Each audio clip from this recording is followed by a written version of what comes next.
নমস্কার বন্ধুরা, কিন্তু তার আগে একটু থামুন। আপনি কি জানেন বাসন্তী পূজার ঠিক পরের দিন এমন একটি পূজা আসে যেটা না করলে বা ভুলভাবে করলে সারা বছর অন্ন কষ্ট হতে পারে। আপনার ঘরে কি বারবার অভাব আসছে? সংসারে কি শান্তি নেই? জানেন কি, মা অন্নপূর্ণার পূজায় ছোট্ট একটি ভুল আপনার পরিবারের সমৃদ্ধি কেড়ে নিতে পারে। আজকের এই ভিডিওটি শেষ পর্যন্ত না দেখলে আপনি হয়তো জীবনের সবচেয়ে গুরুত্বপূর্ণ পূজাটাই ভুলে যাবেন। শেষ পর্যন্ত দেখুন, কারণ শেষের তথ্যটি আপনার জীবনে সত্যিই বদলে দিতে পারে। নমস্কার বন্ধুরা, আপনাদের সবাইকে জানাই আন্তরিক প্রণাম ও ভালোবাসা। আমাদের চ্যানেলে আপনাকে স্বাগত জানাই। আজ আমরা কথা বলবো এমন একটি পূজার কথা, যে পূজা চৈত্র মাসে 11 তারিখে অর্থাৎ বাসন্তী পূজার ঠিক পরের দিন পালিত হয়। এই পূজার নাম অন্নপূর্ণা পূজা। এই পূজা সম্পর্কে অনেকেই জানেন, কিন্তু সঠিক নিয়ম, সঠিক পদ্ধতি এবং কি ভুল একদম করা যাবে না সেটা কিন্তু খুব কম মানুষই জানে। তাই আজকের এই ভিডিওতে আমরা একদম বিস্তারিতভাবে আলোচনা করব।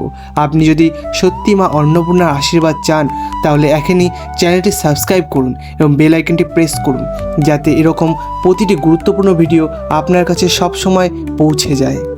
তো চলুন শুরু করা যাক। প্রথমে জানি অন্নপূর্ণা পূজা আসলে কি এবং কেন এটি এত গুরুত্বপূর্ণ। মা অন্নপূর্ণা হলেন শক্তির এক বিশেষ রূপ। তিনি হলেন অন্নদাত্রী, অর্থাৎ যিনি আমাদের অন্ন দেন, ক্ষুধা নিবারণ করেন এবং সংসারে সুখ সমৃদ্ধি বজায় রাখেন। হিন্দু শাস্ত্রে মা অন্নপূর্ণাকে বলা হয় জগতের মাতা। তিনি ছাড়া এই পৃথিবীতে কেউ এক মুঠো অন্নও পেত না।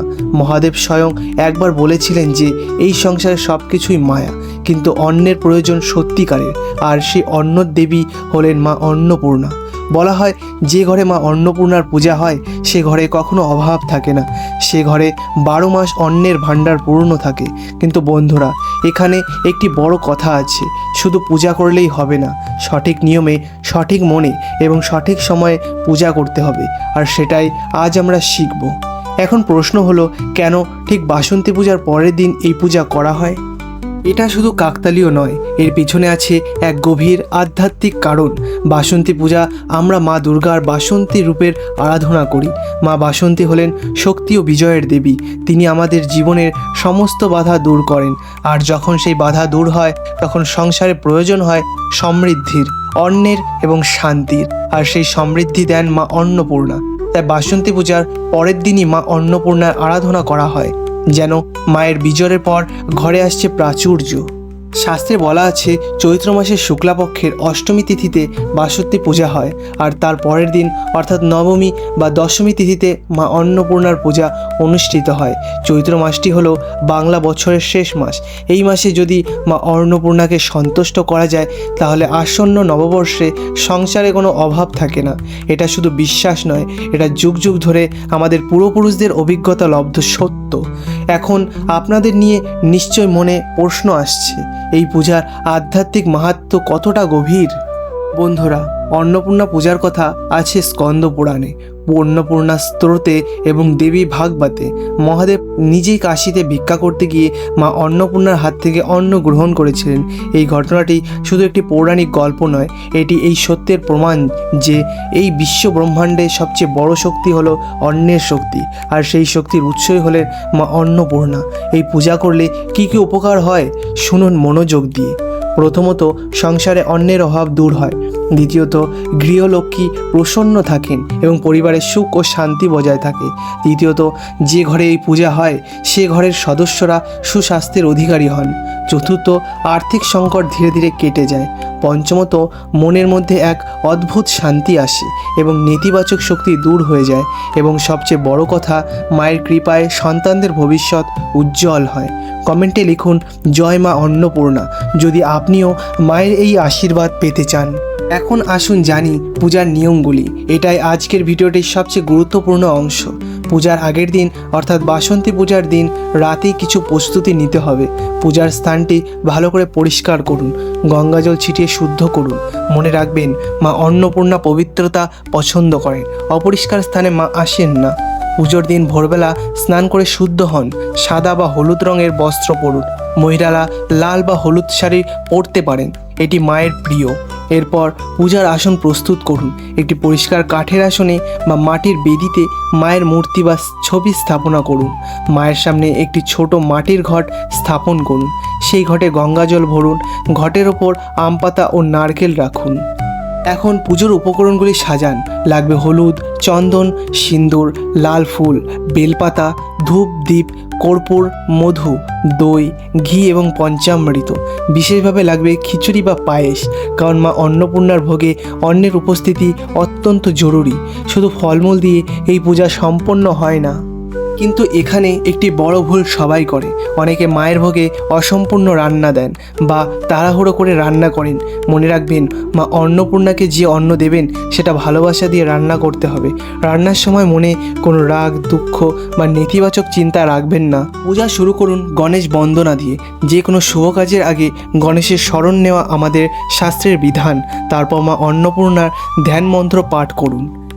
এরপর ষোড়শোপচারে পূজা করুন, অর্থাৎ আসন, পাদ্য, অর্ঘ্য, আচমনীয়, স্নান, বস্ত্র, অভরণ, গন্ধ, পুষ্প, ধূপ, দ্বীপ, নৈবেদ্য, তাম্বুল, নিরাজন, প্রদক্ষিণ এবং প্রণাম, এই 16টি উপচার দিয়ে মায়ের পূজা সম্পূর্ণ করুন। পূজা শেষে মা অন্নপূর্ণার আরতি করুন। আরতির সময় মনে মনে প্রার্থনা করুন এবং মায়ের কাছে আপনার মনের ইচ্ছা জানান। মা সব শোনেন, মা সব জানেন। পূজা শেষ হলে প্রসাদ সবার মধ্যে বিতরণ করুন। গরিব মানুষকে প্রসাদ দিন। মায়ের নামে অন্নদান করুন। এটি এই পূজার সবচেয়ে বড় কর্তব্য। আপনি কি প্রতি বছর অন্নপূর্ণা পূজা করেন? কমেন্টে অবশ্যই জানাবেন। এই ভিডিওটা এখনই লাইক করুন, যাতে এই তথ্য আরও বেশি মানুষের কাছে পৌঁছে যায়। এবার আসুন জানি কি কি ভুল করলে মায়ের অসন্তুষ্টি হয়। প্রথম ভুল হলো পূজার দিন মিথ্যে কথা বলা। মা সত্যের দেবী। পূজার দিন যদি মুখে মিথ্যে থাকে তাহলে পূজার কোনো ফলই পাবেন না। দ্বিতীয় ভুল হলো পূজার আগে আমিষ ভোজন। পুজোর দিন সকাল থেকে নিরামিষ থাকুন। মাছ, মাংস, ডিম এই দিনে বর্জন করুন। তৃতীয় ভুল হলো পুজোর সময় মোবাইল ফোনে কথা বলা বা মনোযোগ সরিয়ে দেওয়া। মায়ের সামনে যখন বসবেন তখন শুধু মায়ের কথাই মনে রাখুন। চতুর্থ ভুল হলো পুজোয় বাসি ফুল বা বাসি প্রসাদ দেওয়া। মাকে সবসময় তাজা উপকরণ দিন। পঞ্চম ভুল, এবং এটি সবচেয়ে গুরুত্বপূর্ণ, অনেকেই পূজার পর ঘরে অশান্তি করেন, ঝগড়া করেন। মনে রাখবেন, পূজার দিন ঘরে কোনো কলহ যেন না হয়, কারণ মা অন্নপূর্ণা শান্তির দেবী। অশান্ত ঘরে তিনি থাকেন না। শেষে এই গোপন নিয়মটি খুব কম মানুষই জানেন। আজ আমি আপনাদের সাথে শেয়ার করছি। পুজোর পরে সেদিন রাতে ঘরের প্রতিটি ঘরে একটি করে প্রদীপ জ্বালান, বিশেষত রান্নাঘরে, কারণ রান্নাঘর হলো মা অন্নপূর্ণার বাসস্থান। রান্নাঘরে দীপ জ্বাললে মা সারা রাত সেই ঘরে থাকেন এবং সংসারকে আশীর্বাদ করেন।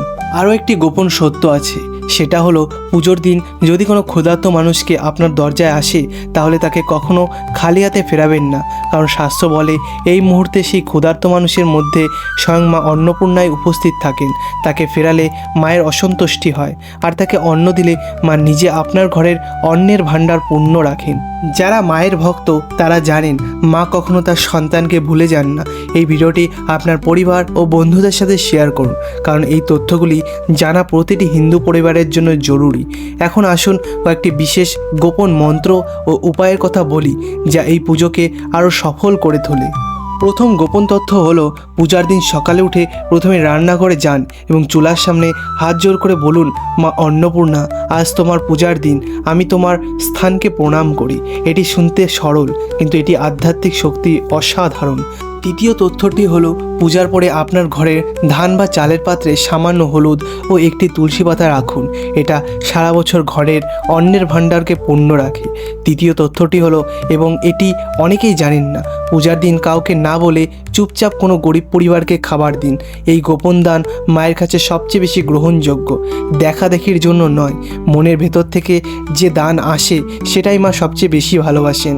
বন্ধুরা, আমাদের জীবনে অনেক পূজা আছে, অনেক উৎসব আছে, কিন্তু অন্নপূর্ণা পূজার বিশেষত্ব হলো এটি আমাদের প্রতিদিনের জীবনের সাথে সরাসরি যুক্ত। প্রতিদিন আমরা যে অন্ন খাই সে অন্নের পেছনেই আছেন মা অন্নপূর্ণার আশীর্বাদ। তাই এই পূজা শুধু একটি ধর্মীয় আচার নয়, এটি আমাদের কৃতজ্ঞতার প্রকাশ, মায়ের প্রতি ভালোবাসার প্রকাশ। ভাবুন একবার, প্রতিদিন সকালে যখন আপনার পরিবার একসাথে খাবারের টেবিলে বসে তখন শিশুর মুখে হাসি ফোটে এক মুঠো ভাতে, যখন বয়স্ক বাবা মা তৃপ্তিতে ঢেকুর তোলেন, সেই প্রতিটি মুহূর্তে মা অন্নপূর্ণার হাতের ছোঁয়া আছে। তাই মাকে ভুলে থাকা কি ঠিক? বন্ধুরা, আজকের ভিডিওতে আমরা জানলাম অন্নপূর্ণা পূজার সম্পূর্ণ নিয়ম, কি ভুল এড়িয়ে চলতে হবে এবং সেই গোপন তথ্যগুলি যা এই পূজাকে সত্যিকারের অর্থে ফলদায়ক করে তোলে। আশা করি এই তথ্যগুলি আপনার কাজে লাগবে এবং মা অন্নপূর্ণার আশীর্বাদে আপনার সংসার সুখে ভরে উঠবে। ভিডিওটি লাইক করুন, চ্যানেলটি সাবস্ক্রাইব করুন এবং আপনার পরিবার ও বন্ধুদের সাথে এই ভিডিওটি শেয়ার করুন, কারণ এই তথ্যগুলি যত বেশি মানুষ জানবে তত বেশি পরিবারে মায়ের আশীর্বাদ পাবেন।